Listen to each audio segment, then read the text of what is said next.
Have you ever wondered why we ring a bell upon entering a temple?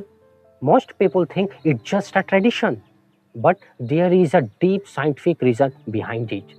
Temple bells are crafted from a special mix of metals that produce a specific frequency when struck. The sharp resonance creates a unity. The sharp resonance creates a harmony between the left and right sides of our brain.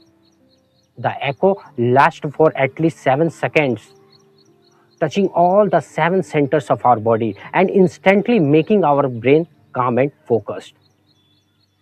So, next time when you ring the bell, feel this positive energy.